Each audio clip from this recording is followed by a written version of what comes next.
Welcome to Let's Grow Together. And this is episode 1 where we are going to talk about how to crack interviews. We have Priya with us. And let me give a small introduction about the complete space series that we have decided to start. I am a firm believer of incorporating right habits, and the right habit can stir the entire process of the success really, really quickly. So now success isn't just money, fame, luxury. It can also mean mark up PR, respect, inspiration for someone, changing someone's life, and living up to your full potential. Now, with that in mind, we three, me, Shruti, and Richa, have decided to start this amazing space series, Let's Grow Together, where we will bring in the experts who are leaders from this field, their field in particular, or niche, and all you need to do is just understand, just notice how beautifully they talk about their passion, and try to get their energy, try to get their knowledge. And this is the whole purpose of this space series. We are going to talk about a lot of different stuff. It's not just going to be marketing, it's going to be so many other stuff. It's going to be it's going to be career, it's going to be health, mental health, fitness. We're going to talk about all sort of things so that we start the entire process of being a happy and go towards the success path. Now with that, I would like to say hi to my two amazing co-hosts. First, Shruti. She is not well and she still decided to join us. So hi Shruti, how are you doing? Hey, hi Kalyan. How are you? Hi Richa. Hello everyone. Hi Priya. Hi, Shruti. I hope everyone is doing great. And today in this episode, this is the place to be if you want to make a career switch, looking for your first job, or want to move into your dream company, or there are people who are figuring out how to do that. So today we'll be discussing about the cracking the interviews, starting with different job platforms. We will be discussing about them, like including LinkedIn, Naukri, or another platforms as well, which one to use, how to make your resume, cracking the interviews. Like a lot of topics are there, including salary negotiation and a lot of other stuff. So do stick till the end and we'll have a wholesome space today. Thank you so much, Priya, for joining us today. And on that note, I want you to go to the comment section and write the most difficult question that you have faced during your interview session till date. Whatever it is, just write it down there. And if you want us to, if you want Priya to answer them, then definitely we'll do that as well. So thank you, Kalyan, and thank you, Richa. And I would like to, Richa, you go ahead now. Yeah. So I'll be making this very short and very quick. Just that I remember when I gave my first interview and how nervous I was, and all those failures, they all compiled to what I am today. So I would really want Priya to share some really good insights कि कैसे क्या करना है, and I'm really looking forward to it. Let me just quickly give an introduction about you to the audience, okay? Sure. People who don't know you, okay? So basically, we were thinking of the first guest speaker, and we could not have asked for any better than Priya. Now, to Priya is gonna be the first guest speaker, and she gonna kickstart our space series. Now, Priya is a career coach, an Instagrammer, YouTuber, and by profession, she is an engineer. So she basically asked me to change the poster saying that it is no more 97,000 LinkedIn followers, it is now 98,000 followers. So claps, claps, claps for her. It's almost 100k to road to 100k basically. So I was also very impressed by the YouTube videos she has. She's talking about MS from Europe. She's talking about roadmap to BCA and MCA, LinkedIn hacks, career options, and whatnot. So, Priya, I guess this is your first space, Twitter space. How are you feeling? And tell us about all your experiences in small.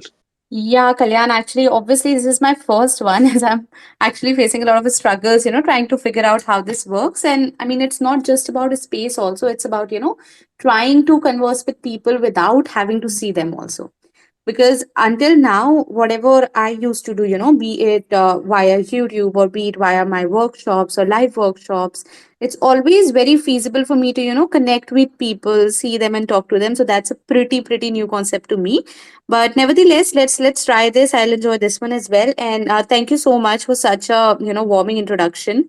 And other than that, about me, I'm working as a software engineer with Adobe. Prior to this, I've been with a couple of more companies. Been with Morgan Stanley. Been that's wherein I think Kalyan and I can only connect. That's the finance connect between us. And yeah, apart from that, I mean, apart from the work that I do, something that I've been very religiously investing into is trying to upskill my community, people around me, trying to help them in with whatever I have learned so far, whatever I research on, because we never know. Sometimes it's like whatever is pretty small, pretty granular for us in our life, any experience, any learning, any book, any PDF, which we might be going to be deleting any sooner. It could be extremely instrumental for somebody else looking for it. So that's when I started posting on LinkedIn, and it's been no more than 1 year. I'll be completing my 1 year, in December, and it's almost 100K. And that's only because I used to post in whatever I felt like. I never made it a daily habit. I never made it a mandate for me to post in when I'm not feeling like. It was always when I really struck a chord with something, that's when I wanted to share it and, echo it out to people. So that's our intent for today's session as well, guys. I mean, it's about how to crack interviews. Of course, the skills is everything that is required, but then there is a lot more that we need to know. So yeah, Kalyan, that's about it. I think we can actually start, taking up the questions that we had gotten from the audience. Sure. So I'll start first. The first question I would ask you is, we want to get a job, but which platform or website is the best for searching a job? Is it LinkedIn, Naukri, Indeed? What is your take on this one, Priya? So Kalyan, all the names that you have taken, plus a lot of other names are there, right? Naukri used to be pretty famous. Indeed is famous. Liver is famous. There are so many different platforms out there. But if you would talk about, one spot solution to everything that we are looking for, so there might be some people who are still, in their colleges or they're still studying, maybe in their masters or something. They're looking for their first job. That's also when LinkedIn is a place where you'll be finding all the freshers job. Then if you want to, just go ahead and switch to a better company, to a better role, or you have to, make a transition to some completely different career vertical. In all of these scenarios, Naukri as such, Indeed, or other places might be a little bit difficult for you to segregate your job options versus every single option out there which is available on the platform. So LinkedIn, hands down, and especially after the COVID era, now companies are no more completely work from office mode, right? Completely, it has changed to a hybrid mode. Even if the companies are calling their employees to offices, they are still having a few days in a week where they are working from home. So these are the days, and these are the times wherein LinkedIn has gotten a lot of boost over the past 2 years. Almost about 80 to 89% of the recruiters, they started looking and scanning for candidates from the LinkedIn portal even more than their own careers website. And this is all I'm talking about when I researched on the internet what are the past statistics. And now if you go ahead and check on the LinkedIn also, in most of the people's profile, be it Google, be it any FANG company, any product based startup, you will see this tag that LinkedIn helped me get this job, because people themselves are very much convenient to apply here from LinkedIn, and even they are getting an echo in terms of their profile from the recruiters end. So this is the time to leverage this platform the best, I would say. That's certainly the best answer. I guess, matlab LinkedIn is something all should use because even I get a lot of offers from LinkedIn. People reach me out ki we are interested in this job and such profile. So on this, I want to add this one question that I get a lot of offers, and not me, like everybody of us, they get a lot of offers, and we generally don't get the authenticity of the website. For example, I'm getting one offer from such and such website, and now you cannot actually verify the authenticity on LinkedIn because LinkedIn welcomes everybody. And there is Glassdoor. Some says ki you can check the authenticity on Glassdoor, but Glassdoor doesn't have all the companies listed there. So how do you actually check the authenticity? This company is good for me or not?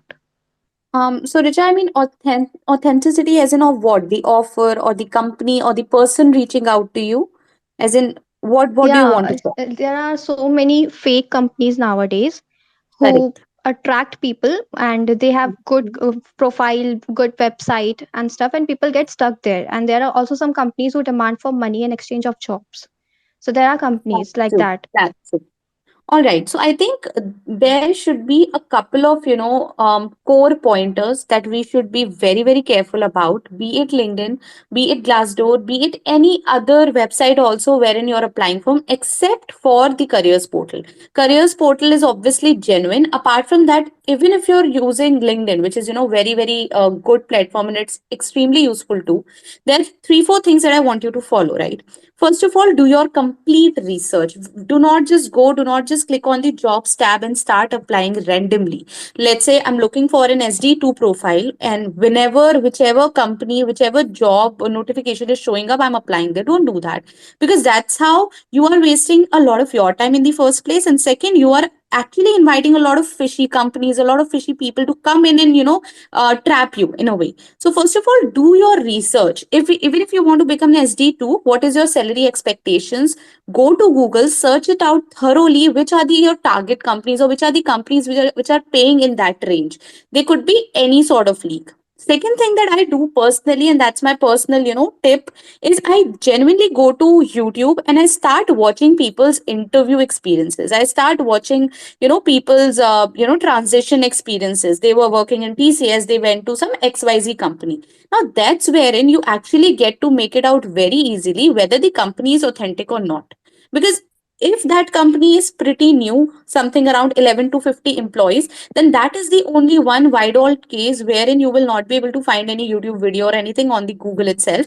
Otherwise, you will definitely be able to find a lot of different, leads wherein you can make it out in your own head that okay, this company seems to be genuine. Then the person, being or appearing in that podcast, connect with them directly on LinkedIn. Just ask them whether this company is good or not. Are they portraying to be this, and they are not actually that? Or simply, if a recruiter is reaching out to you in your DMs directly, do not reply back to that recruiter without doing a little bit of background search. So this thing applies, I think, mutually on your end. As a candidate also, you have to be sure that you're not paying money to any recruiter. Even if they promise that, hey, I'll make sure that you make through this XYZ position, you go ahead, you see the mutual connections, whether do you have any or not. If not, then ask that particular recruiter directly, can you let us know a couple of different people whom you have gotten in? And do this only when you're really suspicious. Don't do this with a recruiter whom you think is really good. This day itself, Richa, I think this is such a relevant question. I think just a couple of hours back, I think drafting a poll or something on LinkedIn, wherein I started watching certain comments on a lot of my posts from a single profile, right? Tanya Shah was the profile. The profile said to be from MIT graduate. She was from MIT graduate, and then she worked with Amazon, she worked with Google, XYZ, and it was a brilliant profile. That's when the comments which she was, or that profile was doing, was pretty fishy, and I was completely suspicious, right? So that's wherein I actually made it out pretty clear that this is a fake profile and made sure that I reported that. So don't just fall prey to these things. And Richa, this is very relevant. I think one of the most important questions that we address: never pay money. No company, be it small company, startup, or even a leading FANG company, no one is going to ask you even for a single penny until and unless there is this visa process involved. And if visa process is involved, that only happens over a formal, official email ID of that company. So be very, very careful about that. Yeah, exactly. There are people looking out, hunting for this money process. See, on this same loop, I want to add this one more question to you. For example, I got the job. Okay, I got the offer, and that is brilliant, very brilliant. And if I'm in the interview and I face this one question, okay, Raja, you are a fresher, you don't have experience, and I will not get experience until I get the job. So how one should deal with that question? This is like just a loop that you are not experienced and you will not get a job until you are experienced. So how do you deal with this loop? Right, indeed, a brilliant question once again. I think this is a very, I would say, first world problem that we are talking about. Even this is happening with me till date. I want to transition into XYZ domain. So people are like, no matter how good or bad you are at your current job, they're like, hey, you have done brilliant in engineering.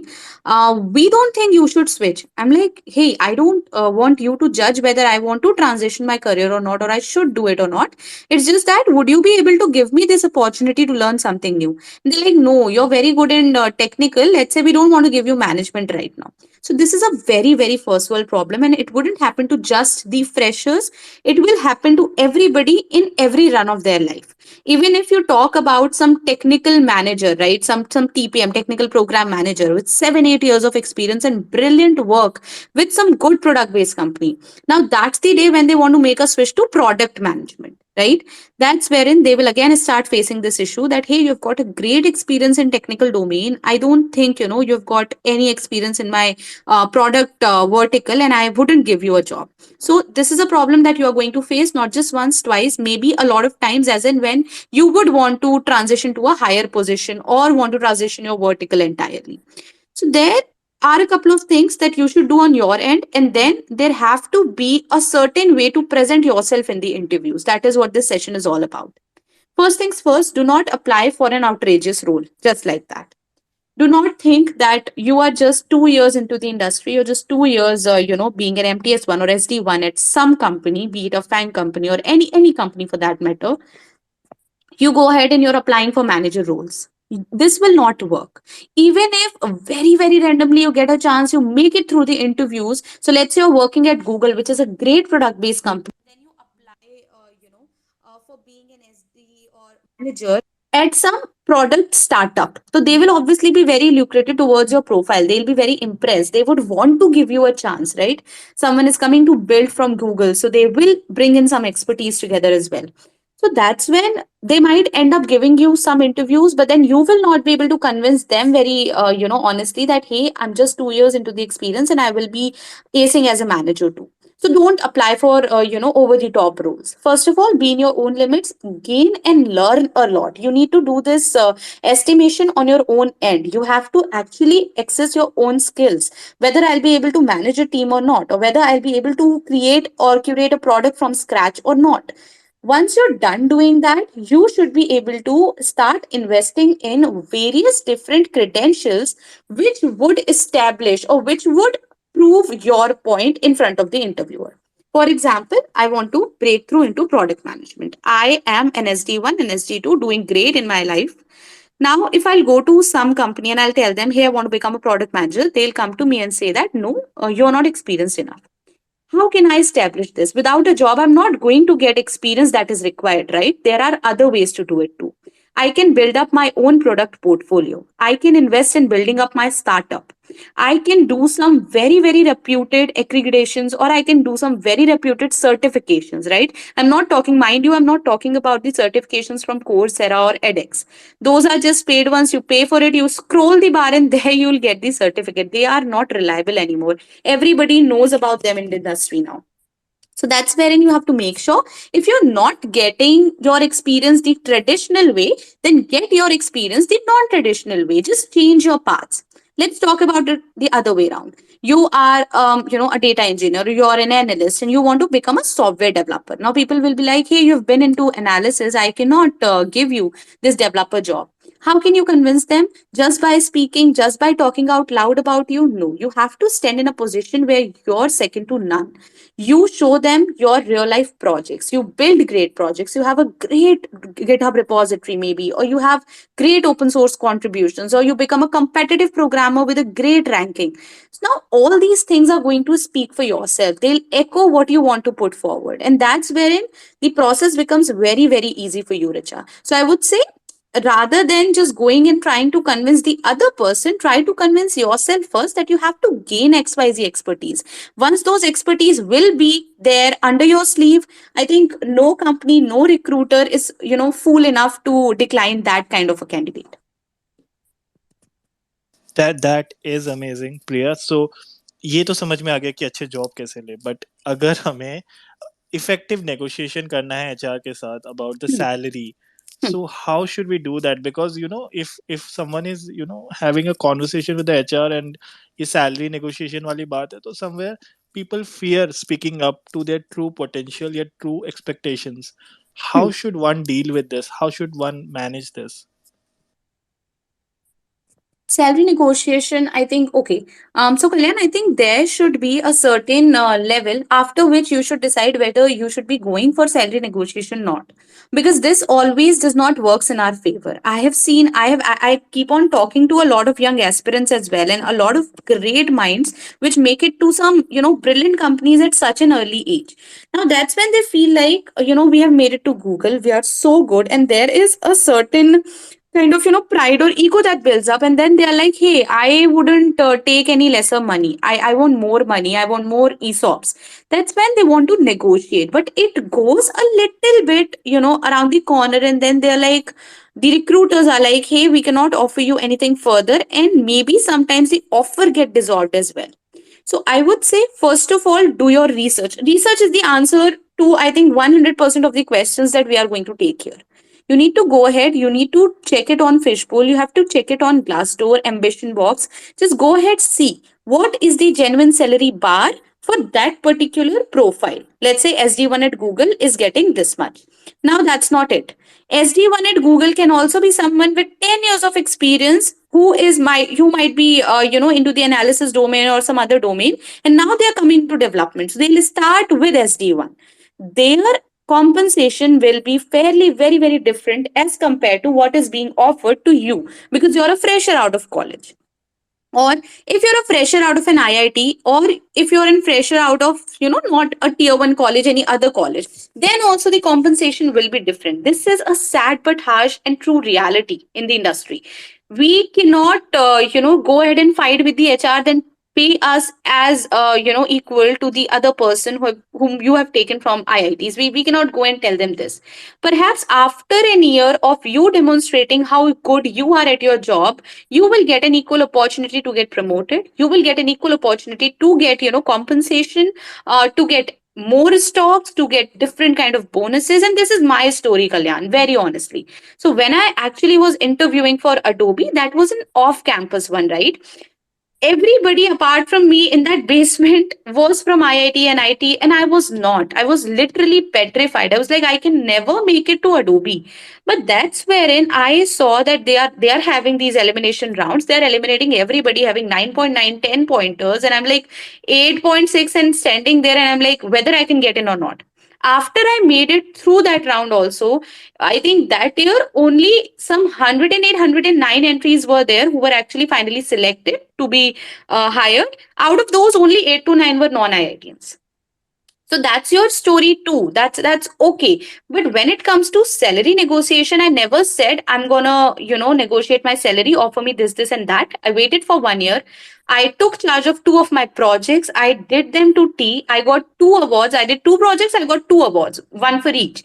Apart from that, I got promoted a lot, faster than my peers did. So that's how you negotiate. There are not always direct ways. So if you want to do it with an HR, do your research. If you genuinely deserve more basis on your background, basis on your talent, basis on your profile, that's when you genuinely just ask them that, hey, I am very very interested. Show your interest in the role, and show that you are actually willing to join that company. I'm very interested to join in, but I was wondering if you can, just increase the bar by this much, because, and then give a very very valid reason.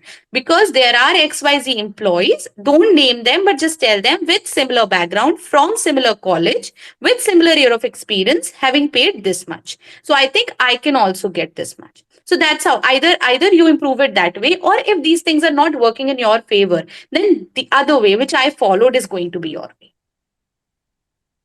That is amazing. That is amazing. So, Priya, let's say we are into, let's say I ask you a question and I want you to feel as a interview, like you are in an interview, and I ask you this question: why should we hire you?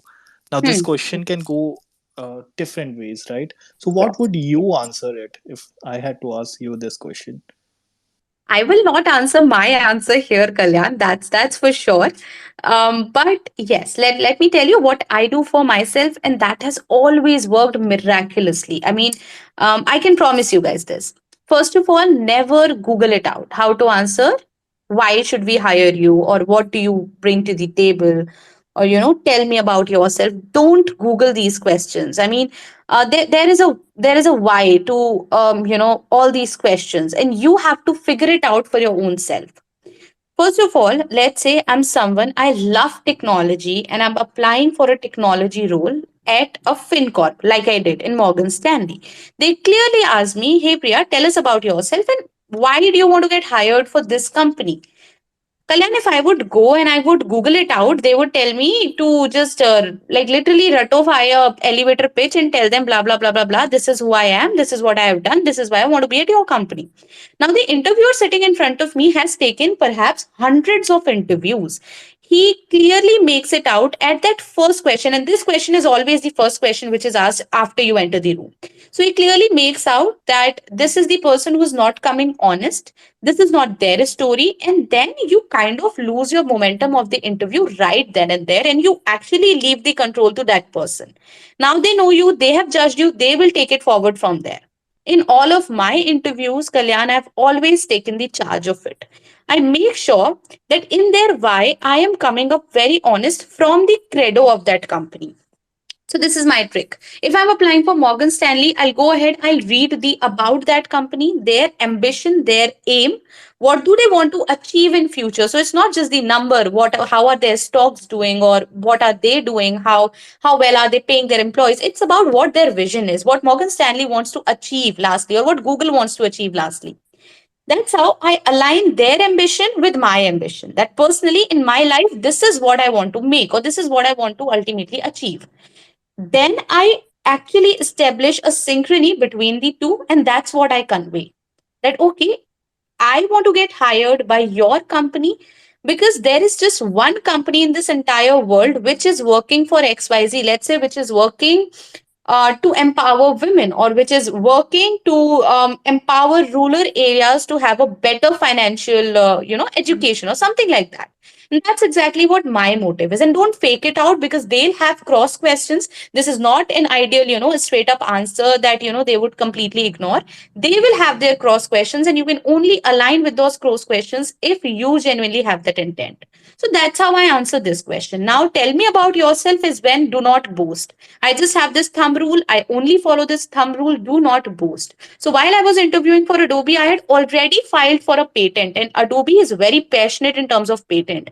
But if I would just go and in the tell me about yourself, I'll tell them, hey, I have a patent. They'll be like, hey, she's trying to just over impress us anyway, and she's just trying to, take things away from the real matter here. She wants us to be impressed in the first place so that we don't answer, or we don't ask her very typical questions. So don't do that. Don't boast about yourself. Take it very genuinely. Be very humble in this answer. Just tell them who you are as an individual. Don't tell them what your grades are. Don't tell them what your college is, because that's everything which you have already written on the resume and they have read it. What they want to hear out is who you are as a person, what interests you, and in a very professional manner. Don't tell them that you like wildlife photography. The chance will come for that also. Kalyan, you will be actually shocked to know, but I ended up singing a poem by a poet, Hariom Pawar, in my Morgan Stanley interview. The interviewer was that much comfortable with me. We started having a different conversation altogether. So the time will come for that also, but in this one answer, go about, just tell them. So if I have to give you an example, hey, my name is Priya Vajpeyi. I am pursuing my bachelor's in computer science. Don't tell them from where, what are your grades, XYZ, because I am passionate about technology, or whatever has really drove your decision. Or even if your parents have forced you to do this, let them know it. That's a very real thing that you're putting forward. My parents forced me into engineering, but after 6 semesters, that's when I realized this is what my true passion is. And this will be a game changer for your interview. So be honest, be humble, do your research. Again, see, I go ahead, I research the company, I research their mission, and I align my answers with it. So that's what is going to separate me from the rest of the crowd applying for the same role. So that's my answer, Kalyan.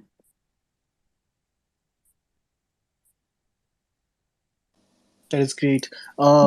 Okay, so can we take one audience question? I think Minu has asked this question. How important is communication skill in getting a good salary? Uh, what is your experience in this, Priya? Can you come again with the Yeah, question, sure, Karan? sure. Yeah. So Meenu has asked, communication skill is the most important reason of high salary or job. It's Mhm. like a question. So she's just Mhm. asking how important is the communication skill to get a Okay. good high salary job. Yeah. Sure, sure. Um, I think a very valid question in terms of thinking it from an Indian perspective. So we Indians often mistake good communication with good English speaking. Those two are very, very different things. Please make it very clear in your head. You might be an amazing person in terms of communication, but you might know how to utter even a single word in English, and that's absolutely fine. Being good at communication simply means that you should be able to articulate things in a very clear cut, concise manner. Whatever you have in your head, whatever you have decided to convey, it should be translated in the receiver's end in the exact same manner. They should not feel, that they are not able to get your point or they are not able to understand you well. That's about good communication. Do not, take it or confuse it with being very good or grammatically correct with English. I will never say that I speak 100% of my sentences with 100% great English. I'm not an English tutor over here. I know English. I know how to communicate in English. I'm very comfortable in English now more than my first language. If you would start talking to me in Hindi, if you meet me in the market also, I'll speak one sentence in Hindi and then I'll go start talking in English. That's how it becomes after you start working in the industry. But I still can never come and tell you that, hey, I'm 100% correct grammatically, nor are the interviewers expecting you to be. What the interviewers want you to do is whatever question they put forward in front of you, try to answer it in a way that the interviewer is not getting confused, their time is not getting wasted, and they are exactly getting what you're trying to say. So that's wherein communication becomes instrumental, very, very important, and I would say indispensable when it comes to the preparation. So if you're preparing for any good company, any mediocre company, if you're preparing for your, marriage also, just try to understand this one thing clear. Communication is going to be the key. Even after you make it to that company, you clear that interview round. Once you're working in the team, communication is the key. You have a brilliant idea. You're sitting in 10 people's room, you will not be able to put forward that idea if you don't know how to communicate well. So learn to communicate well. उसी level तक English सीखो. Now let me tell you this in Hindi only. English उतनी सीखनी है जिसमें आप communicate अच्छा कर पाओ. इंग्लिश पढ़ने बैठेंगे, we will never be able to complete English. English की बुक्स हैं, रेलन मार्टिन उठाओ पढ़ो, you will take years, you will not be able to complete it out. We don't want to give English का exam here. हमें IELTS नहीं देना, TOEFL नहीं देना. What we have to do is we have to clear the interview. उसे clear करने के लिए प्रैक्टिस करो, मिरर प्रैक्टिस करो. I used to do it personally a lot. I would solve a question while doing any programming question generally. I would solve that question in my head and then I will start talking to myself, trying to explain that question. That's how I made sure that I am taking minimum amount of time to explain my approach to my interviewer. So that's what you should learn also. And this does not apply to high paying jobs. It applies to every single job out there in general. Even after once you make it to the company, it applies to how you'll work with your team also. Priya, that's great explanation. I mean, I must say these points that you should research once is like such a gem point to me right now. Yeah. So, like moving forward, the very first step which we see while applying for a job is making an resume. And I Mhm. recently learned that there's a difference. There's a big difference between resume and CV. So Yeah. I recently learned this from Kalyan's post. So I would want you to elaborate it a little bit. That what is the difference between CV, resume, and biodata, and also should cover letter be included while we submit the resume. So can you please address this question? Sure, Rich. I'll keep it pretty brief though, because like Kalyan, I have also posted many, many times around that because people do send me resumes. So I get around, 15, 20 resumes every single day. I'm getting them. And people do send me their CVs also, calling them their resume. And it's like a 10-page long document, which I'll never open, I'll never read. And that's when I'll never refer also. So that's wherein you have to understand the relevance of both of these. They're very important, and a person will have both in their lifetime. So once you're a fresher, you're straight out in the industry, you'll prepare a resume for you. So a resume is essentially just a single page document listing all that you've done so far. So now if you'll feel like I'll write everything, then it obviously goes beyond one page. I cannot sum everything up. So that's when relevance of, again, aligning things with your job description comes into the picture. So if you have done some web development internship also, if you have done some ML internships also, if you're applying for any kind of ML role, web development is completely irrelevant, no matter if it's with Google. So you'll not add it down. So try to just align things with your JD. That's how you sum everything up in a single page. It's a summary of whatever you have done so far, and that's for freshers, people with maximum 3 to 5 years of experience. After 5 years of experience, you maybe transition and you switch to a lot of companies. You change a lot of different roles. You take charge of a different many different projects out there. Personally, you have achieved a lot, many PORs are there. That's when everything is not going to suffice in a single page document. Resume is not going to come in handy for you. That's when you stretch beyond one page, and that's when you don't just summarize and list down the points. A CV, a curriculum vitae, is a, I would say, an opportunity for you to just describe everything in detail. So, whatever single line or pointers you added in your resume, now it's the time for you to describe them in details. So, if you, let's say, increase the revenue by 10%, that's when you tell, this is the project, this was the scope, this is the team I led, XYZ number of people, these are the KPIs which I worked for, and that's how I increased the revenue. So that's wherein people want to know about you in details, and that's mostly for senior professionals having more than 5 years of experience. And biodata is something historical. Biodata is not used anymore. Biodata used to be the things when Naukri culture was there, right? A person was applying for a Naukri. Naukri could be in bank. Naukri could be any halwai ke yahan. Naukri could be anywhere. So there they used to tell, this is me, this is my parents' name. This is where I am from. These are the languages I can speak in, and this is what I have done earlier. And that had to do nothing with the real job they are applying for. They could just simply say, I've been a postman, I've been, into this, I've been into that. Now I want to come and join your restaurant as a manager. So it's just a bio data. It's everything summarizing what you have done so far in your life, what your background is, what your ethnicity is, and everything like that. In resume, in CV, these are not relevant, right? So I hope the question is pretty clear now. Yeah, I got the answer to it. Also, I asked that should we write the cover letter while we apply? Yeah. Cover letter is again indispensable. Like I always say, I never apply without attaching my cover letter with it, because cover letters are going to convey your intent. It's like, why do you want to apply, why should we hire you, answering those two questions along with your resume. So a resume is nothing but something which is going to tell people what this person has done in his life so far, what are these achievements, and how has it been academically also for that person. But this will never translate your intent to join that job. Why do you want to join that job? So let's say, again, coming back to the use cases wherein cover letter will be pretty handy. You're just 2 years into the experience. Now you're applying for a role which is looking for a person with 4 years of experience. Now, if you apply with your resume only, it will straight up get rejected, because they'll be like, this person has 2 years of experience, not at all valid candidate. But if you attach your cover letter and you let them know, within these 2 years, I have led 4 projects. I have done this for my company. I have been, one of the youngest achievers. I have got 9x awards. That's wherein your resume will not get rejected and you will get a call for the interview. So always produce your intent and support it with a cover letter. That's another time I'm so surprised. Like, I feel so good while talking to you. This is so informative.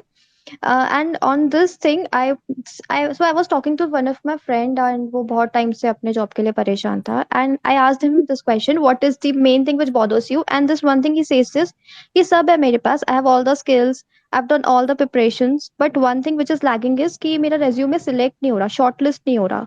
So do you have any tricks or something like that कि how resumes should be shortlisted? Are some keywords used, or what are the main tactics? This is again a very first world problem. I think I keep on getting this question every now and then. Every person reaching out to me, ultimately, last question, which be this one only, ki yaar, everything is fine. I think I have modified my resume thousands of times and still it is not getting shortlisted. The only problem is your resume is not ATS friendly.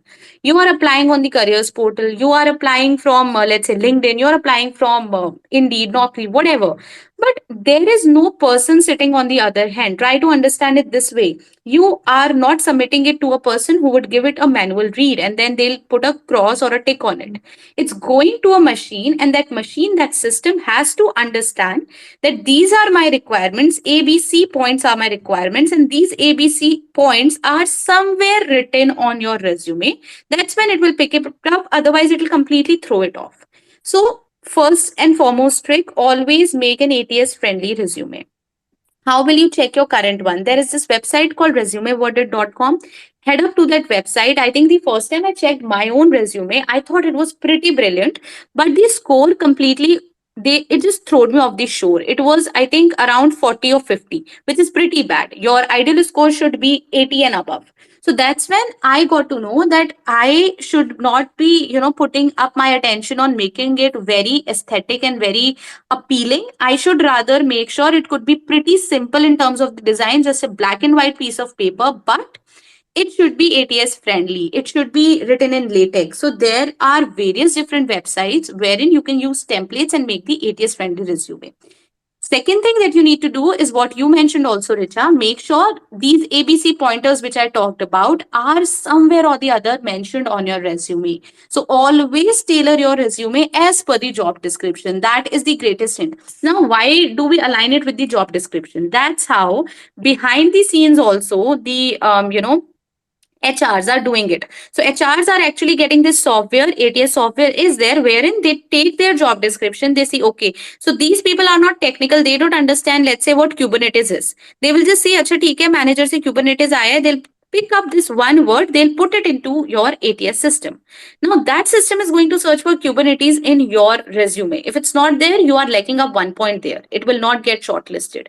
It will not get a good, priority number associated to it. So always align with your GDs. If you want to know more about that on that part, also everybody, in this, I would say space, just head down to my YouTube channel. I have had word with directly, HRs from Amazon, HRs from, Adobe, and their lead HRs also. So they have told how hiring works behind the scenes. That's wherein you can actually make out pretty easily all these things, how they are working, and how can you get your resume shortlisted. That is amazing. And also talking about resume, so I think Priya does this webinar or something related to resume making, and you can. I have pinned this tweet of hers, so you can go ahead, and if someone really wants to go and make the right kind of a resume, then this webinar can really, really be very helpful to you. Now we are open for the questions. We have someone, yeah, we have Saurav with us. Saurav has been very kind. He has been waiting for a very, very long time. Yes, Saurabh, go ahead. Ask question. Yeah. Hey Kalyan, thank you for opportunity. And Priya, I had one question that's the general question which is asked in the interviews. That where do you see yourself 5 years down the line in this organization? Mhm. So how will you leverage it to your benefit? And another question from me is also that Mhm. in some interviews there are group discussions. So Right. what will you do to outshine in that group discussions? These are two questions. Got it. Got it. Saurabh, first of all, thank you so much for being so patient. You've been raising your hands in such a long time. So I appreciate that. And let me take up your first question. Right. Where do you see yourself in coming 5 years? So this is a question which you will get asked. If not in your interviews, then in your check-ins with your managers or in your normal conversations with your managers. And you have to make sure that you are answering it in a way that it goes out in your benefit, because this is not a safe question. It will either go in your benefit or it will go against you. So you have to be very, very careful, and you have to make sure that it does not go against you. How will you do that? Don't ever tell them objective things that I want to become senior manager to 5 years down the line. This is pretty straightforward. This is pretty objective. And this gives an impression that whatever this person is doing, whatever that moment, you will actually just completely outshow your own work. You will just completely tell them that whatever I'm doing today, if I'm talking to you nicely today, that's only because tomorrow I want to take your place, or tomorrow I want to become a manager. Don't give this kind of impression. Just tell them what your intent is behind being a senior engineering manager too. You should tell them, let's say, if this is your ambition, that 5 years down the line, I wish to be at a position wherein I am capable enough to lead a team under me and achieve all the, goals aligning with the organizational goals as well, or something like that. Just try to define the position of what a senior engineering manager does. In your case, it could be a product manager, it could be anything, it could be a musician. So don't straightforward just go and tell them I want to become a musician. This is a thumb rule that I'm telling you, which I have also learned from my mentors within my company. So I used to get this question very often in my check-ins with the managers, and I would come back and ask her, hey, to my seniors who are 11, 12 years into the experience, what should I tell them that 2 years, 3 years down the line, what do I want to become? How can I be very straightforward with them? That's when they told me this. Never tell them, they are not your friends. They are not your, colleagues. They are ultimately senior to you in terms of your hierarchy, or they are ultimately people in terms of the interviews who are going to decide whether you make it to that interview or whether you make it to that company or team or not. So always define the role rather than being very objective. Now, coming down to your second question, can you come back with your second question, Saurabh? Sorry, completely missed it. Yeah, yeah, no issue. The second question is, in many interviews there are group discussions. Yeah, So got what it. should we do to outshine in that group discussions? Got it. Got it. So, like you said it yourself, the only thing that you have to do is not try to outshine yourself in the group discussions. So there, so if you have been a part of any GD, I have been part of many, many GDs, both as a judge for whom do I select out of this group, also as a participant. So let me tell you this is straight up. There are different kinds of people in any GD. Number one, who are very, very introvert. They are like, they'll be sitting very quietly and they know they will not get selected and they never get selected. So don't be in that category. Don't be completely quiet, because those are the people, sometimes they are very clever. They think that other people, let them fight, let them discuss. We'll be quiet and we'll just throw one line in the end and we'll win it through. But no, the recruiters know this trick pretty well. Don't wait for the end to just come up with one line. Don't do that. Second thing, there will be a category of people which will try to be pretty over smart. They'll try to outshow everybody, and on everybody's argument, they will have something or the other to point out to and to cut through. Don't be that one person, because what is the perception of your interviewer is that after you join in that firm, you will not let others speak. You will not let others put forward their ideas, which is very much against the ideology of working as a part of a team, which is pretty much against the ideology of being an agile practitioner, right? So you cannot be that one person who outshows everybody, who always keeps on speaking for the 100% of the time. Third category is where you have to be. Be a very rational speaker. First of all, be very, the moment you get introduced to the core question or the idea of that particular GD or the topic, just keep your mind very clear. You get some 5 to 10 minutes in the beginning to jot down your points. Decide your side. Don't be in the middle. Don't be that I am against also and I'm in the favor also. Just clear up your side, but be open to adaptability. That is also one aspect that they are checking secretly. What you have to do is never start up or never end it. Be in the somewhere in the middle. Let them start. Let some people come up with their ideas. That's when you politely go, you put forward your idea also. This is not where you are actually, proving yourself to be great. But that's wherein you have established your thought on that topic. Now you start supporting your thought. You find out in that group while the people are speaking who are in your favor and who are against you. Now start taking the group together in one stream. That is the one person who is going to win it ultimately. The people who are talking in the same lines as you are, that's wherein you have to support them when they are speaking also. It shows how supportive you are to your colleagues. Consider them like your colleagues. Consider it like a team discussion going on. Support them. Don't support them blindly. You're not here to make them win. You're here to win yourself, but always keep on giving them a helping hand. That, yeah, right, I agree, or something like that. People who are moderate somewhere in between, just try to help them navigate to one conclusion. Either they are against it or they are in the favor of it. Just help them through. People who are against you completely, or they are on the other side of the coin, where which side you are on, That's wherein you have to very politely try to convince them that okay, and convince them respectfully. Respectful word is very, very instrumental here. You don't have to tell them that, hey, you are stupid. Why did you come to this GD in the first place? They're as good as you are. They have thought certain things on the basis of which they have reached this conclusion. So try to understand, if you're saying this, why are you saying this? Don't you think we can also do XYZ in this manner? Don't you think whatever your argument is, this can also be the case? Try to align them with your side. Even if they align, if they align, even one of them, if they align, you're a clear winner. Even if they don't align with you, you are trying to very respectfully, put forward their opinions, trying to make them speak and trying to align them with you is what is going to make you the winner. The person judging you is only sitting there for this one thing. So, Saurabh, I think now you have got things pretty clear. Yeah, yeah, yeah, Priya. Sorry. Thank you. And I tell you, this took me, I think I don't know how many interviews to figure it out finally. This took me a lot of interviews, this one technique.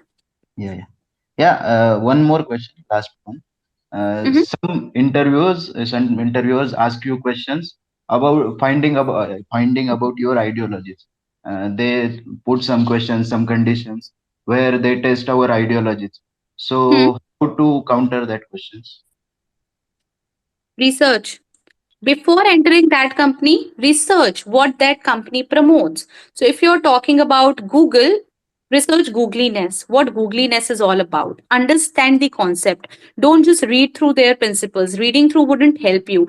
While you're reading it through, try to map it down with some of your real life experiences that XYZ happened in my life where I demonstrated some or the other aspect of googliness. If it's Amazon, leadership principles, try to read them through, try to understand them, and in your own mind, map them up with some or the other of your experience. That's how you will be able to tackle those ideology questions the best. Yeah, thank you. You're welcome. That is amazing, Priya. So now my question is, how can one get into FANG companies? And people who don't understand what FANG is basically Facebook, Amazon, Apple, Netflix, and Google. These are core companies that one wants to get into, and not just for the technical positions. There are a lot of non-technical positions which are amazing as well. So I just want to know, what should one do? Like, how should one optimize their resume to get into these FANG companies? And we have heard your take on how you got into Adobe. So Hmm. just want to know if some of your students have got into FANG even though they did not belong to IIT or IIM. Can you just shed some light on this part? Hmm. Hmm. A lot of them, in the first place, Kanyan, a lot of them. So I was blessed, to say this. COVID actually. So just a little bit of my personal experience because I learned a lot from it in my life.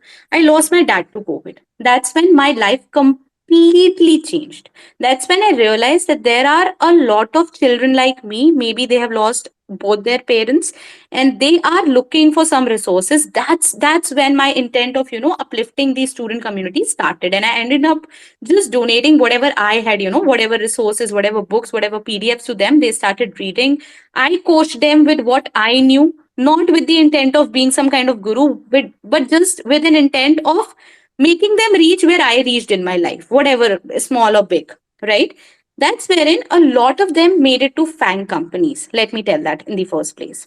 No, they were not. All of them were not from IITs or NITs or from Tier 1 Institute, be it BITS or be it Thapar. They were from colleges like KIET, like some of the colleges which I'm pretty sure none of the people in this spaces might have even heard of. The only thing that makes you reach is FANG. And there is one thing which is very beautiful about FANG. It's your skill sets. They don't ideally ask you to come with a degree of 8 to 15 to 40 lakhs rupees. They just want you to come with a skill set, which right now in this era you can earn for free. You just go to the YouTube, you open up any channel out there, information is flowing up from everywhere. Your financial literacy. Kalan, you educate us with what my sister would learn.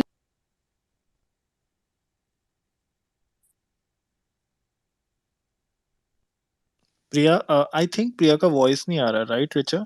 Yeah, it was glitching, but अभी ठीक है. अब नहीं आ रहा है. She's speaking. नहीं Right. आ रहा ना? ओके, प्रिया मेरी तारीफ करने ही वाली थी. Anyway, Priya, we can not hear you right now. I think there is some issue with the mic of yours. If you can, you know, try it again, या फिर एक बार exit लेके you have to come back to the space again.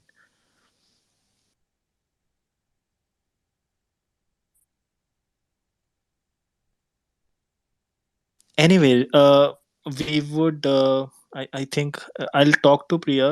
एक minute में बात करता हूँ. Meanwhile, आप anyone who has any questions they can ask in the comment section, and also come up to the speaker panel and they can raise their hand. We have Rohan. Rohan will take your question next. Uh, just a minute.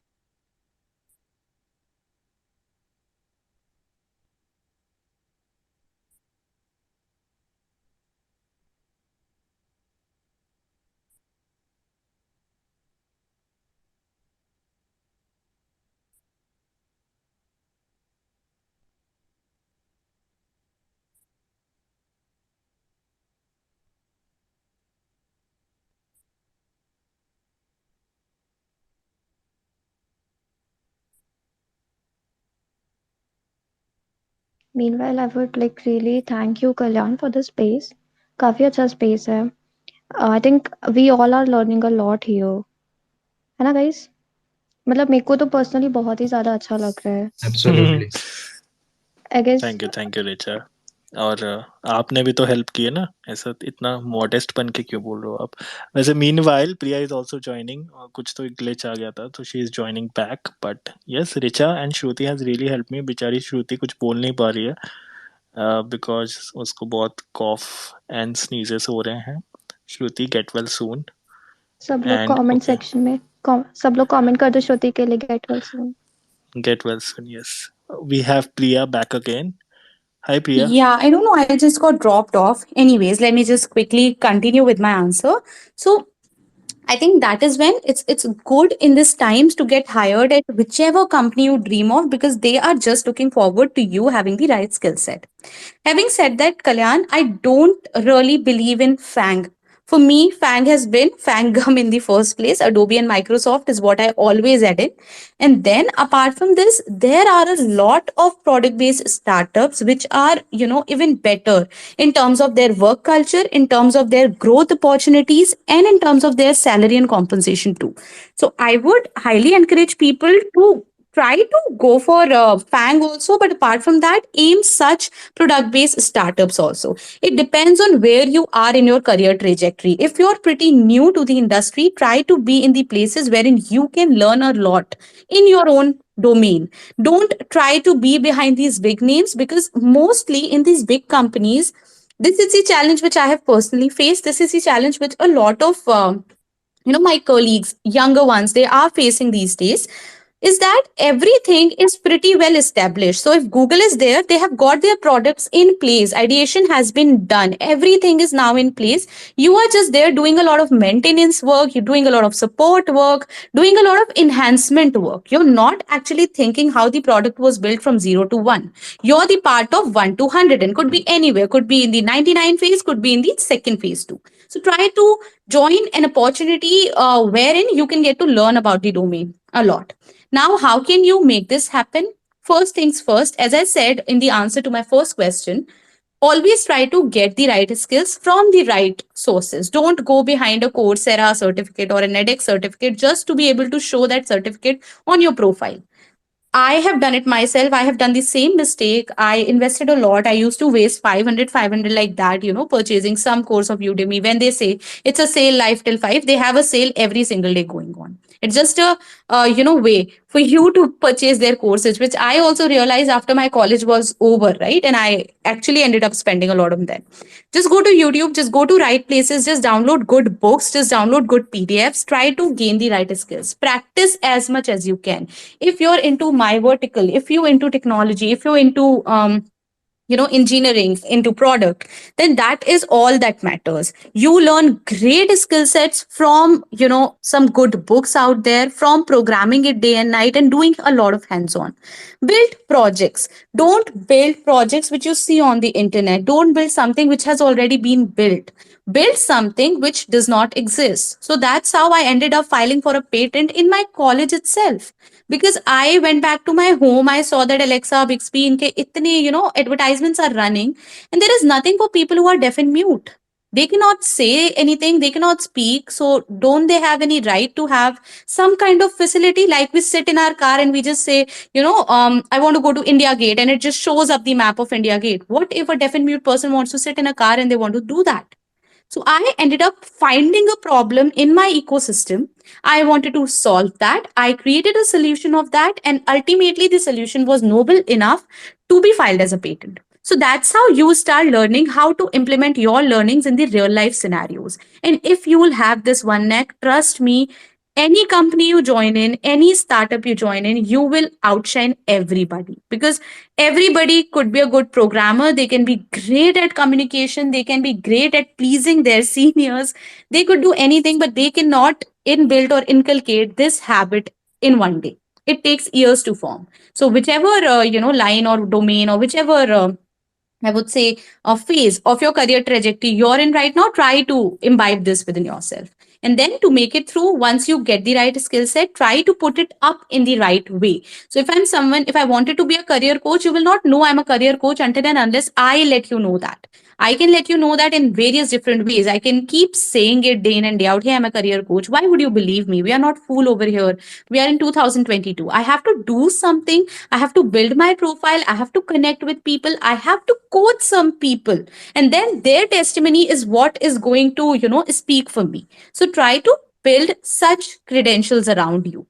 Lastly, what I want you to do is apply in the right places. Don't go behind money at every phase of your life. Money is going. So, everybody has seen Three Idiots. They have known that dialogue, but that dialogue is a reality. Don't go behind money. It will come behind you the moment you realize what you are good at. So, there will obviously be that one thing which you phenomenally ace at, and you are better at it than anybody else in your surroundings. So, find that one thing out.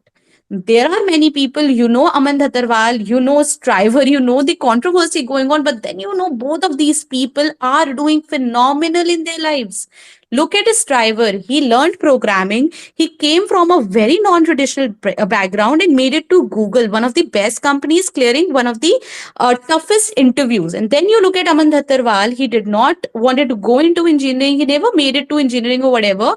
He just started with his one channel. Now you know where is he, and now you know how many, numerous children he has educated, and now those children are the ones sitting at these bank companies. So you could be great at anything. You could be anybody, but just realize that for yourself. And if you're into Fang, if you want to come to Fang, you will end up in the Fang, but at the right time with the right skill set. Without it, even if you make through it, even if you perform good in the interviews, but you are not that one person with the right mindset, with the right skill set, you will not be able to survive that kind of competition.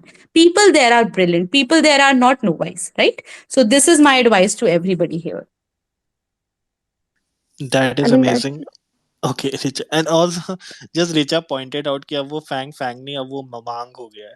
So on a funny note, yeah. So Richa, let's just take Rohan का एक question ना. रोहन हाँ हाँ ने sure. उसके बाद या रोहन को ahead. Thanks, Kalyan, for giving the opportunity. And sorry for the bad throat. Okay, hi Priya. I hope you are doing well. So, my question is specifically not related to the interview, but I think there is a challenge which one face in the corporate culture is that how to get your work done through your colleague if that colleague is making silly excuses or like they always say that they are occupied. So basically, how to get work done from someone. That's my question. So the story of our life once we enter the corporate. That's essentially what you're talking about. I think everybody who's working here and there today will agree to this. And again, Rohan, this has been happening to you for all of your life. If you want to get something done from the khana wala didi that comes to your house, cook something for you have to think pretty meticulously. You have to think in a way कि मैं ऐसा क्या बोलूंगा she would agree to cook me this, और मैं mummy को ऐसा क्या बोलूंगा that she would agree to buy me XYZ things. अब हम थोड़ा सा let me try to explain it to you in some other format, right, जिसमें हम relate कर सकते हैं. You have been doing this all of your life. You have been practicing this. So just implement the same. Now the settings have changed. The person and the relationship with that person has changed. It's a professional setting. It's a very professional relationship. So the words that you'll use, the way you'll put it, the outcomes that you are going to get out of it changes. So you have to change what that person is going to get out of it. Life में कोई भी व्यक्ति कोई भी काम अपने benefit के लिए ही करता है. वो बेनिफिट कुछ भी हो सकता है. आपको एक सेटिस्फेक्शन मिल सकता है आफ्टर डूइंग दैट. अगर आप डोनेशन करके आते हो, वो डोनेशन आप सामने वाले के लिए कर रहे हो, उससे ज्यादा आप अपने लिए कर रहे हो. आपको पंडित जी ने बोला है.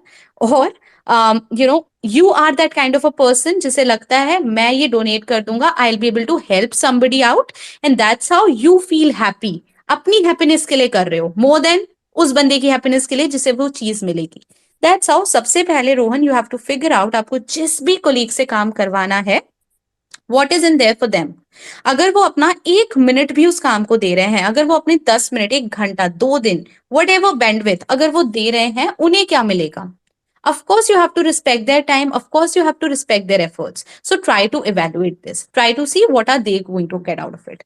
There will be cases, there will be chances wherein उन्हें कुछ भी नहीं मिल रहा. It's just something related to you and it's completely you. So that's wherein you very humbly try to acknowledge a favor from them. That thank you so much. If you'll help me in this, I'll make sure whenever you are in need or you need any kind of support or help, I will lend you a helping hand.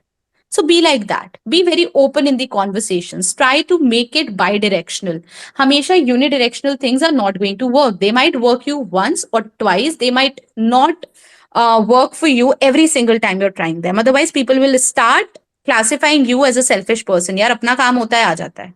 Don't put things in that manner. So सबसे पहले first things first, अगर मुझे अपने किसी colleague से काम करवाना है, मुझे अपने किसी भी कोवर्कर से, सीनियर से, जूनियर से काम करवाना है, I go to them. I'll try to explain them the context of it, मुझे क्यों करवाना है, and then secondly, I'll try to establish this thing कि after doing this work, this is the outcome which is going to be there. This is good for the company, or this is good for the team, or this is good for myself. Then let them know कि अगर आप ये करोगे, this is in there, what is there for you. Even if it's not there for them, just let them know. I'll be very very grateful. आप किसी को thank करते हो ना, it's a very great feeling for them. They feel honored, and honor is that one thing which can make people move mountains for you. If I'll today respect you, Rohan, tomorrow you will respect me for the rest of my life. If I'll insult you today, then our relationship is going to be gone for the entire life, no matter how much buttering I'm going to do for the rest. Right? So that's how you just let them know that thank you so much for taking out time, for putting in this much of effort. It is extremely, extremely appreciated. And I'm going to remember this. Just let me know whenever you're in need. So I think, Rohan, this is the key. I have really gotten benefited out of it. I have gotten inputs from a lot of people, following this, and I have been helping them too. That has helped me garner a very positive network and relationship, which is useful in times like these. So even if there is a co-worker and you don't share a good relationship with them, you might feel like मुझे इसकी कभी जरूरत नहीं पड़ेगी. Today you have seen these times. People from Meta, 11,000 people. And do you know, I happen to have a good network, so I saw those profiles. People from MIT. Can you imagine people having an MBA from Harvard Business School? Such kind of people are thrown out. So layoffs has to do nothing with who you are professionally or how well you've been doing. Tough times can come to anybody any day. So if you will be good to them, they'll do your work also, and they'll be a good connection and network to you for the rest of your life also. So garner the relationships more than the meaningful exchanges. That's great. I mean, Okay. Mhm. uh, this is like a very great advice that we should always thank the other person. And now, like, I want to ask this one question. We see कि, okay, for example, I have a lot of job offers, and there must be a time जब मेरे पास नहीं होंगे वो job offers. बहुत सारे लोगों के साथ ऐसा होता है कि they are not getting answers, they are being rejected again and again by the interviewer. So how should we deal failures? Because everybody goes through this phase, but nobody talks about it very openly. So I want you to address this topic: how one should deal with failures we get, all the rejections we get out of those interviews. A good question, Richa, and that's when, and I'll take it back to my dad. So people who follow me on LinkedIn, they know how much I speak of him and how much inspired I am by him in my life. So he always used to tell me just one line. That's actually two lines, but those two are very, very connected. So never fear the failure. Even if this question was not asked, and even if this was not going to be about, how to deal with failure, if you would ask me, Richa, Priya, what is that one principle or one thing you would suggest everybody here or what you live by? It would be this one line: never fear the failure. Because now we are all programmers. Sometimes, if hoping that people here would be from technical background also, we know the best cases and the worst cases. What would happen in the worst case? We will not succeed. But if we don't try, we will never ever be able to have even a single odd at making it through. So consider the best cases, but what's more important to consider is to consider the worst case, which is failure. How to handle failure? First of all, one thing and very, very important thing is acknowledging, and not just in case of failure, in case of your mistakes, in case of you're hurting somebody, in case of you getting insulted, in any run of your life, acknowledge things out there. If you have failed, acknowledge that you have failed. It's okay. It has happened. Again, I'm coming from my own life story. I was also someone preparing for IIT JEE very passionately when I loved biology. I loved biology. I don't know why I took PCM. And then I started preparing and then I failed. I did not make it to any IIT or NIT. Then what did I do? Did I stop then and there? No, I acknowledged it in the first place. In my first semester, I acknowledged it. I took entire 6 months to absorb that, Priya, this is your reality. You have landed up in JIIT. Of course, it's not any IIT, but let's see what the good part is. That's the second step that you do. Whichever situation you are in, whatever failure, big or small, you have faced, there will be one ray of hope around you. There will be at least one good thing around you. Try to observe that. In my case, it was JIT was not phenomenal or anything. What was great about it was our directors and our deans. They were ex deans and directors from IITs. So I knew the kind of pattern that they are going to follow here is what is being followed in the best colleges. And if they can follow that patterns in setting up the question paper, I can also start learning in a way that I become, or I at least try to portray to become someone like the student of an IIT or BITS plan or anywhere like that. So that's wherein I started studying pretty hard. Now you see, failure is not something which is gonna get removed in the first try that you make or in the first attempt that you make. I got 7 pointer in my first semester. I studied damn hard. I started studying day and night, but in the second semester, after 6 odd months, once again, my pointer that came was 7.2, and I was devastated. At that point in time, I was like, no matter how much I study, I feel I'm a foolish person that I'm not able to get a good pointer also in the college. What will I do in my own life? But again, go to step number one. I acknowledge that, okay, 7.2 is what I have. That's wherein step number three came into the picture. I started considering the best case and the worst case. I was devastated. I had failed twice, actually thrice. I did not make it to IITs. 7 pointer in first semester, studied a lot, 7.2 again. Now what do I do? Worst case scenario, I'll get a 7 again. If I don't try, I'll be at the same situation. I'll feel as bad as I'm feeling today right now. But what if I give it another shot? It can get improved. It just can get improved. So that was the only reason out of 1000 reasons of not trying. I just find that one reason, even till today, I just find that one reason to go ahead and give it another try. I did that.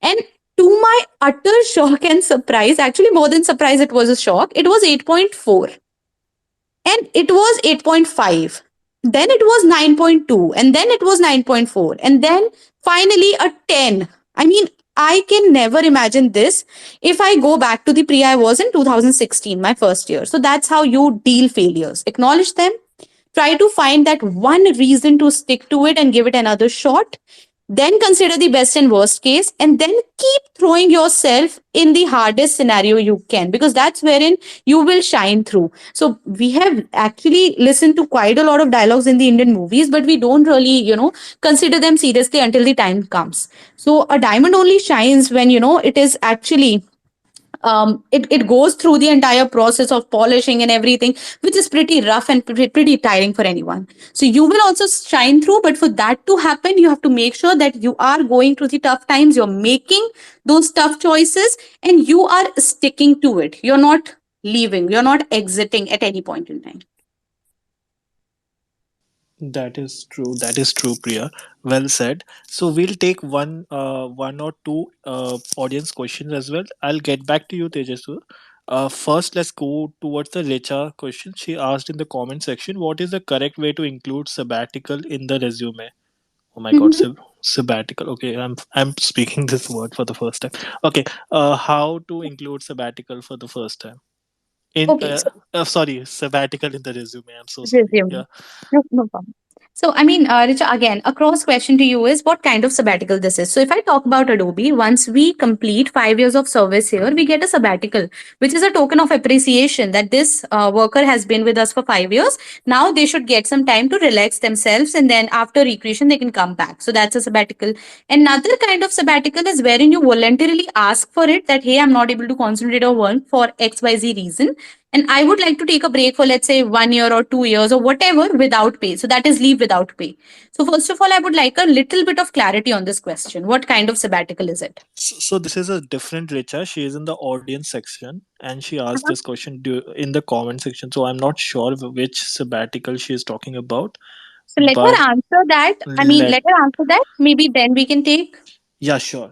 So Richa, you can just answer that one, and let's go to one more question from Fareha. Fareha asked, my question to Priya is that CS degree is really what matters to get into tech or skills. Will it be enough, like the CS degree she's talking about? Is it enough? Not at all. CS degree is not at all enough. Let me tell it to you very clearly. I have a CS degree, and in my batch, if I had 60 people, out of 60 people, only 10 people made it to good companies, or even less than 10. Out of those people, many are right now, they have gone to, NIFT or some other places to study fashion, to do something else. So, having a CS degree does not make you a good engineer. But if you don't have a CS degree, you can still be a great engineer. So the answer, very crisp answer to your question is just try to get the right skill set, whether or not you have that degree. That is amazing. So let's go to Tejaswar. Yeah, brother, you can ask your question. Hi everyone, thank you so much Kalyan and Richa and Shruti for organizing such a beautiful space. And to be very honest, I'm so sorry I couldn't join the space in the start.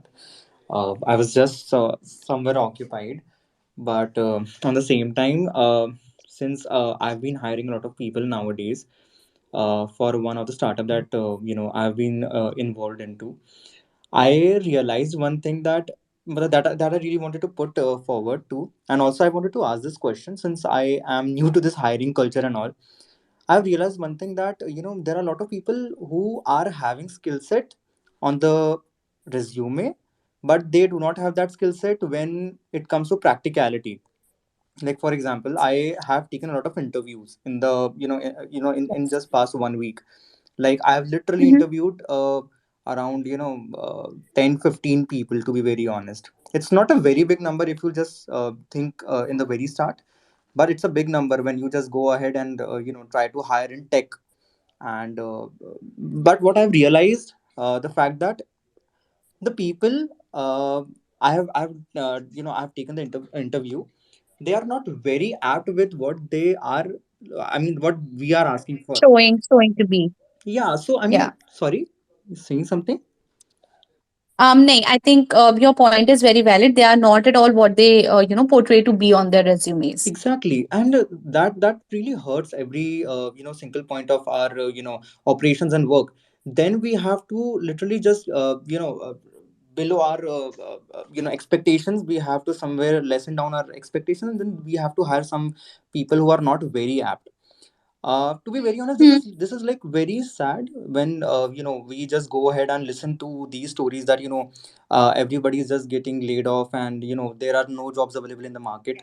Yeah. To be very honest, it's very vague. We've been hiring people. I am literally posting every single day that I am hiring for React and XYZ technologies, but I'm not getting people out there.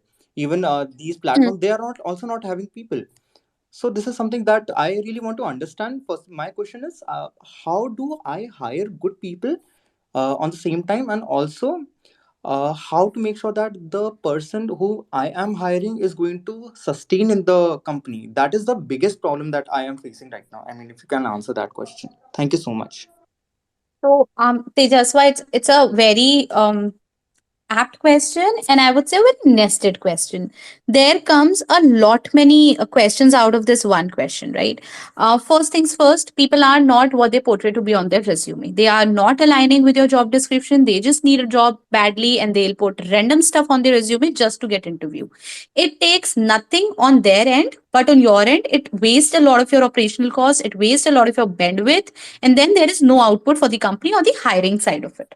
So to answer this question, Tejaswa, first of all, there is no way out very easily for you or for any budding startup, because big companies like Adobe, I can speak of Adobe because I've been very closely related to the hiring side as well.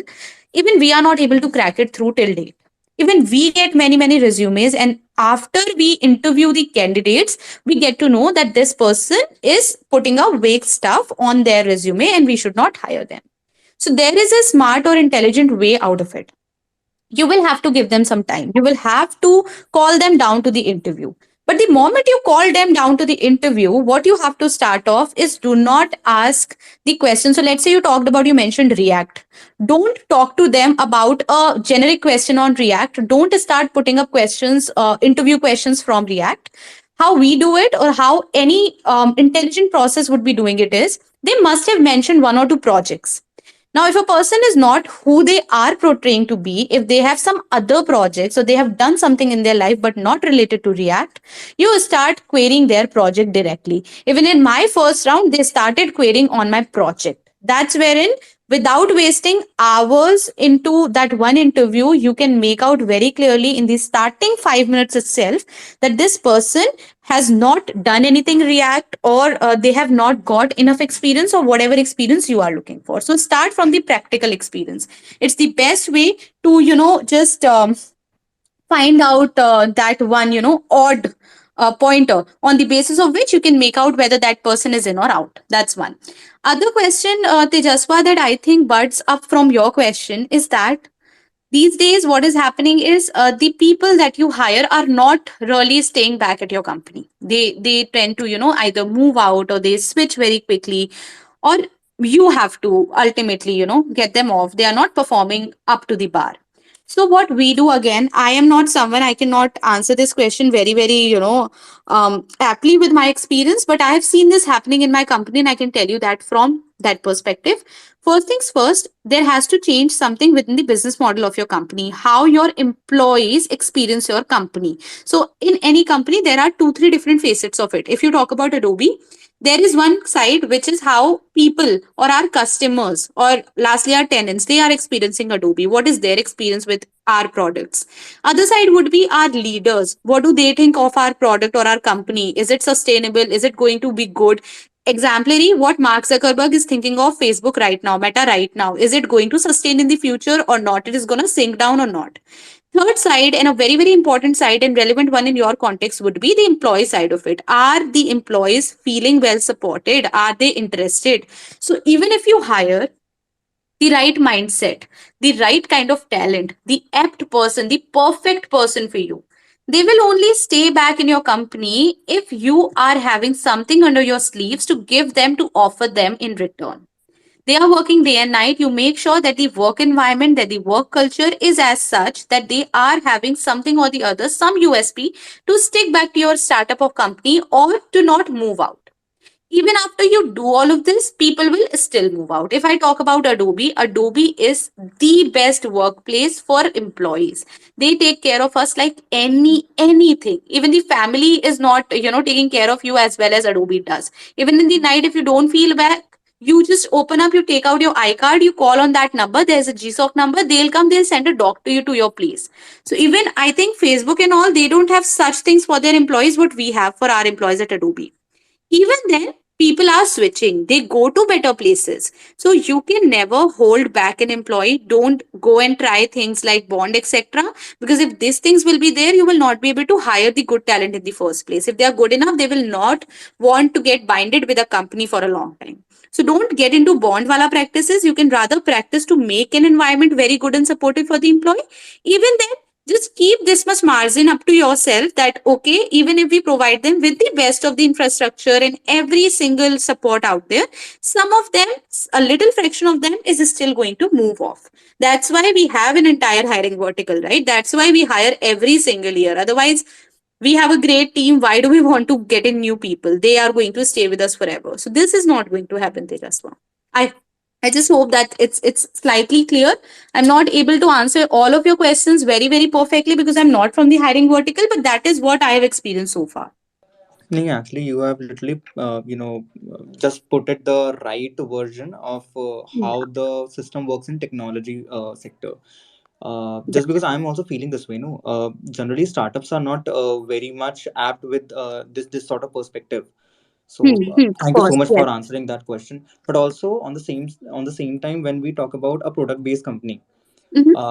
generally people want to stay in a product based company just because they are getting a lot of things in place. Generally, when you just go out and work in a very service based company, in a very service based zone, generally people do not have much to learn. They do not have much to understand how the system is working.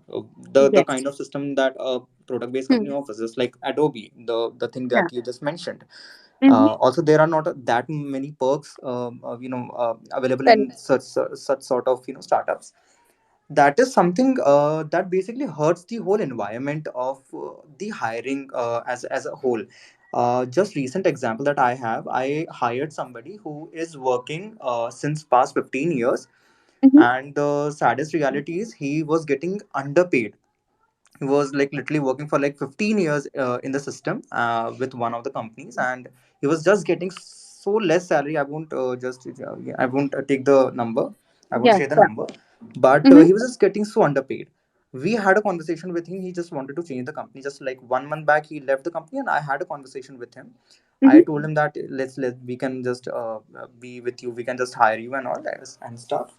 What I realized after having a talk with that person, he was experienced, he was having skills, but he was not having much confidence to speak ahead. I was just hiring for the team lead part, Yeah. the Yeah. senior roles, Hmm. and that I realized, and that is something which I feel is sad. On the same time, that somebody who is just working for like 15 years is not able to speak well. He's not able to Yeah.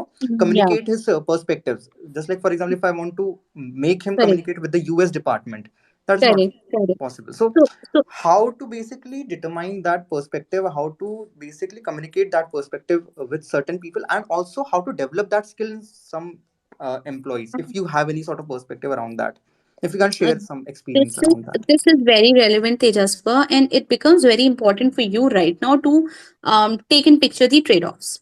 It's great on the empathetic side of you being an employee for some company, or you being a good person, a good human being. You're feeling bad for them that they have got such a phenomenal experience and they still are not getting good positions because they don't speak well. But that is where the trade-off comes into the picture, wherein you have to see you are right now on the other side of it. You are on the hiring side.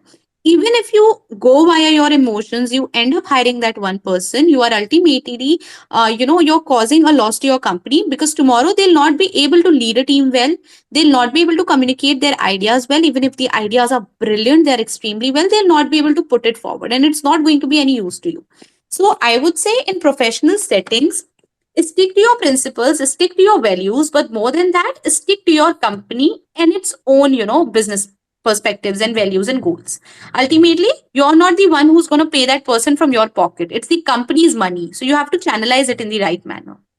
Now, having said that, even if you reject them, there are certain, you don't hire that kind of a person. That's my personal opinion.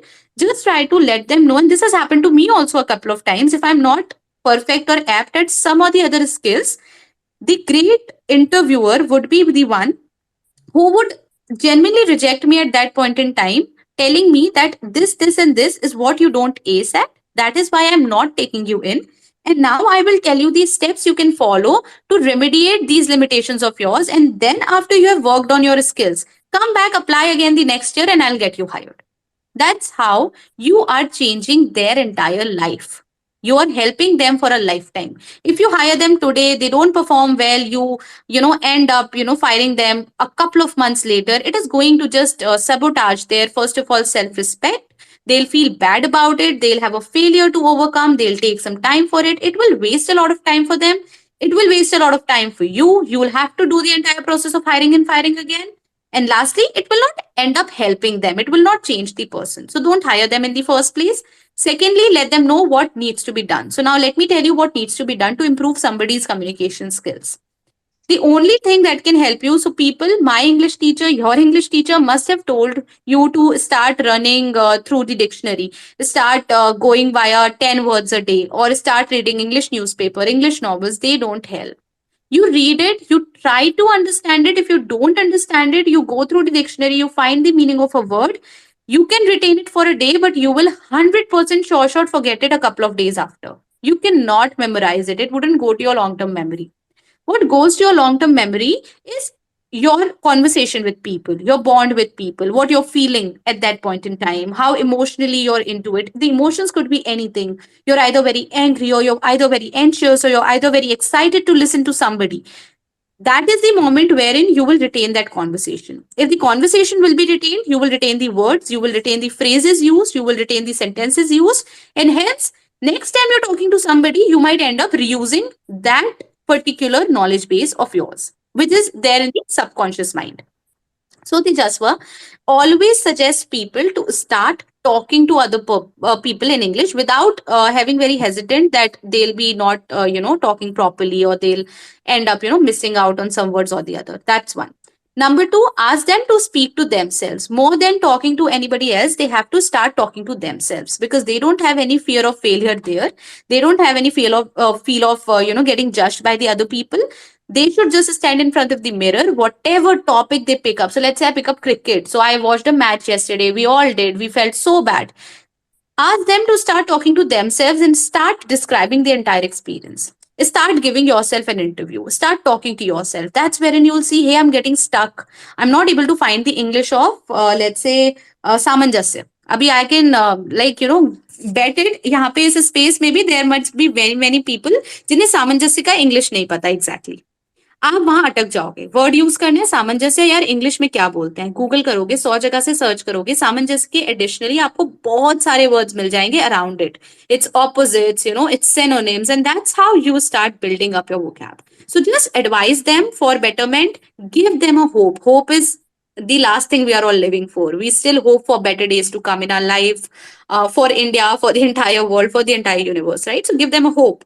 You do this thing, you improve yourself. Please come to me tomorrow and also tell them a 3 4 things that you have liked in their conduct. Tell them that I loved about how you spoken about, or your honesty, and that's why I want to hire you.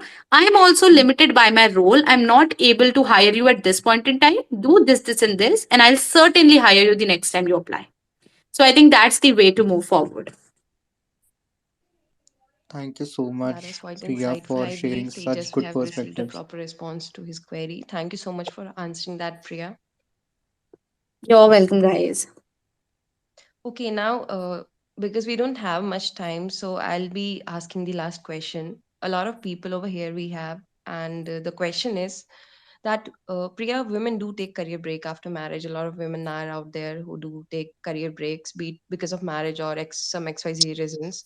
So the career break is for like 5 to 7 years. How should they prepare themselves to get back to the corporate career after that? Got it. So I think, Shri, my answer to this question would be, first of all, have your intent clear even before going on that break. It's important how you think about it, how you perceive it before you start with your break, because you're in that kind of continuation. You're going to your work daily, you're managing your life with that, and you have to make it very clear to yourself that now I'm going to start up taking a break for 6 months, 6 months or 1 month. It is going to be a critical time for me. I will get habitual to getting relaxed. I will get habitual to not attending calls, to not getting back to a schedule or work. So that's how You have to be very clear on your mind that after 6 months, I will have to be back at it. So during that 6 months, I will highly encourage people. And this is something which I have learned from my own manager, my direct reporting manager today. She went on her, maternity leave the last day, right? The day on which she delivered. So I asked her this question genuinely, why this late? She was like, I have made it very clear in my mind, even during my sabbatical, I'm going to wake up at the right time. I'm going to go to my bed at the right time. I am going to follow some kind of schedule religiously. It could be reading a book. It could be posting online. It could be, following some kind of yoga class or whatever, so that you stick to that schedule and your body clock, your mindset does not hampers drastically. Because once it's changed drastically, you will not be able to bounce back to your work very flawlessly. And you want that process to happen seamlessly. Because 6 months or 1 month is a long period of time back there at your workplace, there must have been some people or a single person who might have replaced you, because for the time duration you were not there, the work was still progressing further, someone was doing this. So once you get back, you have to prove your worth again, not by speaking, not by telling your worth, not by fighting, not by arguing, but by simply getting back to the work as seamlessly, as quickly and flawlessly as you can. For that, your mindset before going on that sabbatical or that leave, and your kind of conduct, your daily routine, your schedule, and your entire mindset during that period of time is really instrumental. So that's my piece of advice on that. That is great. So, I think we are done. If anyone has any question, they can ask right now. Uh, I think we are all done. Just one question from, I believe, Richa only, the one we were talking about, sabbatical one. So she asked, just a minute, let me go to her. Yeah, so she says that she wants to opt for a higher education, and for that, sabbatical in the resume, how to correctly put it. That's what she wants to ask. Yeah. That's a very valid reason. I mean, you don't have to really sugarcoat it in any way. You don't have to do anything about that. Just in your resume, don't segregate it separately. Don't mention it separately. So, let's say if you're working with Samsung today, mention the tenure for which you worked with Samsung. So you stop working on, let's say, 1st of November. So just mention it till 1st of November. Pursue your masters. After you come back from your masters, you start working from October 20th, 2023. Start your next experience from that point in time. No need to aggregate this career break or to put it there separately. Now, if the recruiter will be clever enough to notice this, they'll notice this and they'll cross question, where is this period of time? What were you doing there? First of all, if they're intelligent enough, they'll get to see you are pursuing your higher education in the education section. Or even if they ask it very bluntly, you can put it forward that, hey, I wanted to pursue my higher education and I felt like that was the right time for me to, take a step back from my, ongoing career, upskill myself and to get back a better job at your firm. Put it on them. Your firm is a better firm to what I was working in previously. And that's wherein they'll be flattered, they will be loved to take you in, and they will not be bothered with your, sabbatical or break anymore. That is a good answer. Really, really good answer. So with this, Priya, I think हम इस space को end कर सकते हैं यहाँ पे, because we have exceeded this 1.5 hour का time frame, Right. and you have been so kind, so patient with all the questions, and you have really answered each and every question बहुत अच्छे से. I really enjoyed this session. I hope people did that too. अगर आपको अच्छा लगा तो do follow Priya, Richa, Shruti, me, and of course इस वाले स्पेस के बारे में ट्वीट कर सकते हो. We will also retweet. तो हमारी थोड़ा सा, अगर आपको the base, you will also get the audience base of ours, so please do that. And of course, just let me plug in the second episode जो हम करने वाले हैं. हम we have finalized the speaker for that as well. So he's gonna be a really huge fund manager, and we are gonna talk about all about investing, mutual fund, tax saving. So you're gonna have a lot of fun. उस तो we promised you, क्योंकि हमारे spaces में जो ये Let's Grow Together का बहुत अलग अलग topics होगा. This is one of that.